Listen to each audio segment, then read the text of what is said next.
Oi, nossa conversa agora é sobre mecanismos que são utilizados em um texto para estabelecer de maneira mais evidente as relações entre as informações veiculadas. E, de uma maneira geral, é possível apresentar essas relações como parte de dois grandes grupos.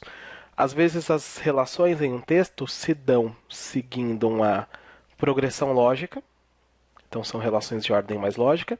E também há casos em que há uma relação baseada no tempo. Seriam então aqui as relações temporais. Como em ambos os casos, ao lidar com os recursos que marcam essas relações, estamos lidando com mecanismos de coesão, é possível afirmar que existem marcadores que podem ser apontados na superfície do texto como responsáveis pelo estabelecimento dessas relações entre os dados. Bom, um grupo importante de que nós vamos tratar já são os conectores, que tradicionalmente são as classes de palavras das preposições e das conjunções, que, como o nome já sugere, servem para relacionar ou para conectar partes de um texto. E também são marcadores dessas interrelações palavras que carregam um valor temporal. Isso pode se dar com conectores que indiquem tempo, mas também pode se dar com adjetivos, com advérbios, com expressões adverbiais. Então, de uma maneira mais ampla, é possível aqui mencionar vocábulos de valor temporal. Nosso primeiro passo vai ser analisar um texto em que a progressão é mais baseada nas relações lógicas. O título aparece aqui ao fim, chega de fio-fio resultado da pesquisa, foi publicado num site que leva esse nome Olga. E aqui a fonte exata de onde foi retirado o fragmento. Eu quero ler com você, diz assim. Ninguém deveria ter medo de caminhar pelas ruas simplesmente por ser mulher. Mas, infelizmente, isso é algo que acontece todos os dias. E é um problema invisível, pois pouco se discute e quase nada se sabe sobre o tamanho e a natureza do problema. Para tentar entender melhor o assédio sexual em locais públicos, a Olga colocou no ar, em agosto, uma pesquisa elaborada pela jornalista Karen Weck como parte da campanha Chega de Fio-Fio. Contamos com 7.762 participantes e 99,6% delas afirmaram que já foram assediadas. Um número tão alto que já dá ideia da gravidade do problema. Bom, a primeira relação lógica aqui a se destacar é explicitada nesse conector, nessa preposição por, que vincula ser mulher a esse medo que aparece aqui, o medo de caminhar pelas ruas. Bom, o conector por estabelece aqui a relação de causa, explicitando assim que a causa desse medo, ou o motivo desse medo, é o fato de ser mulher. Bom, o texto segue com a próxima frase iniciada já por um conector. Mas, infelizmente, isso é algo que acontece todos os dias.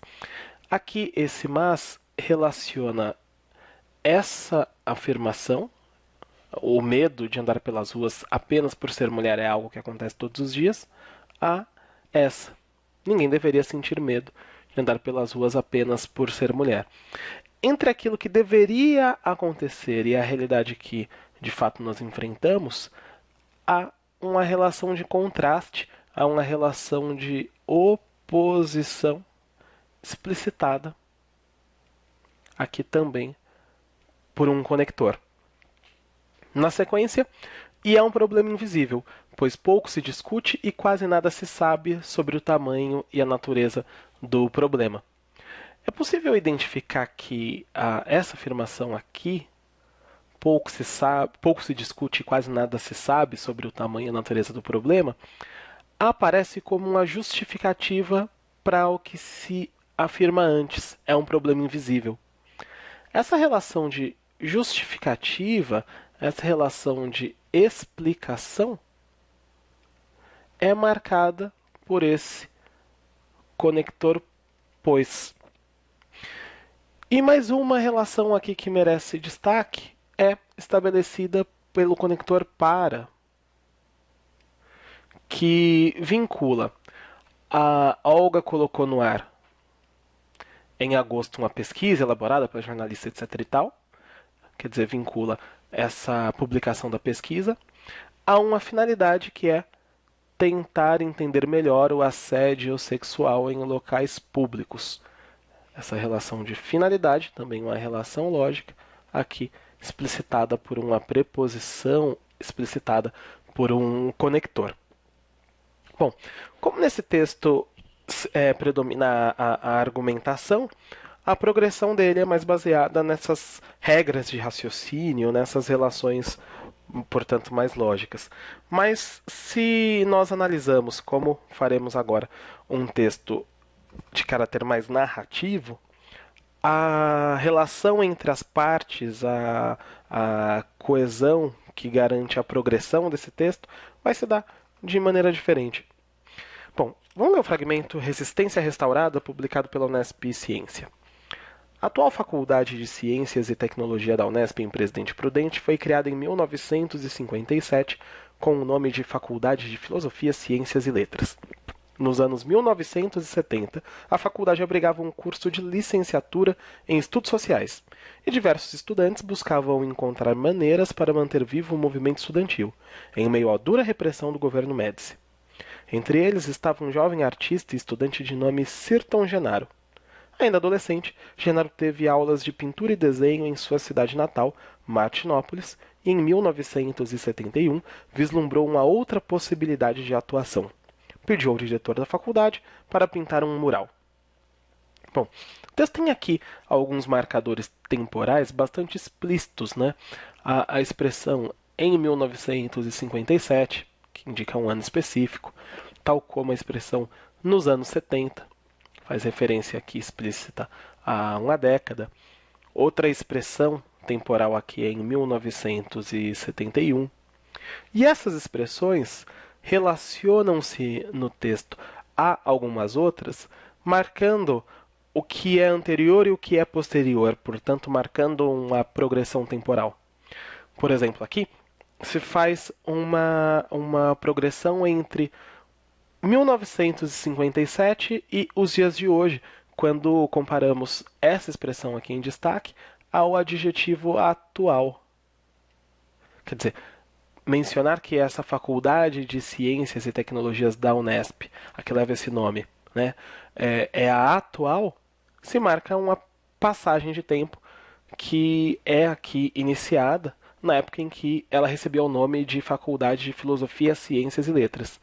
Esse dado, portanto, é anterior a esse outro, que aqui é apresentado como o novo nome da faculdade. Bom, lá adiante, em 1971, também aparece numa relação temporal quando comparado a ainda adolescente. Quer dizer, Genaro teve aulas de pintura e desenho em sua cidade natal em um momento anterior àquele em que se vislumbrou uma outra possibilidade de atuação. Quer dizer, 1971 é um momento posterior a quando Genaro era ainda adolescente. Como você vê aqui, as relações entre os dados apresentados, por ser um texto de caráter mais narrativo, se baseia em marcas temporais e não predominantemente nas relações lógicas. Pensando então nessas como as duas grandes maneiras de relacionar as informações que são veiculadas em um texto.